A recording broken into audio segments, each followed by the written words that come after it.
In 2019, the newly elected Premier of Alberta, Jason Schilling, infamously entered the legislature with earplugs. I would beg an answer from the members opposite, although I can see that many of them are wearing bright pink earplugs that their Premier is handing out. The official response to unions by the government in Alberta became on that day to not respond. So what do we have as a tool at our disposal? The answer is collectivism. Being involved during collective action times is really important.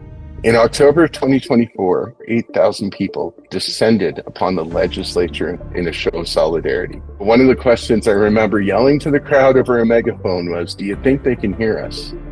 And the answer was no. And my next question was, so what do we got to do? And 8,000 people screamed, "Yell louder." Collective action at times is necessary as a lever in order to move what you would like to see within the bargaining process. The earliest form of unions were mutual benefit societies. As a group, we have way more power together than we do apart. Yes, our union membership is not a free choice.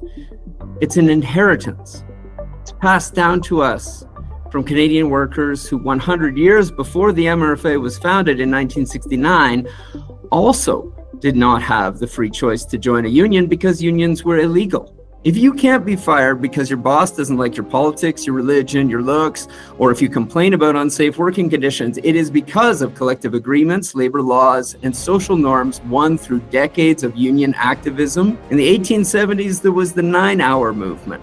A couple of decades later, it was for an 8-hour day, and then a 5-day week. Weekends and vacations, if you are lucky enough to have them, are the fruits again of a century and a half of struggle. We all have our roles and our strengths and talents, and it really helps to be encouraged and to step up. Reciprocity and recognition of common human dignity. These are very old ideas, reflecting, for example, Indigenous society's notion of the bowl with one spoon. Treat your neighbor as yourself. We need to set aside our very basic instinct to focus on our own self-interest and self-preservation. This means we need to think about the group.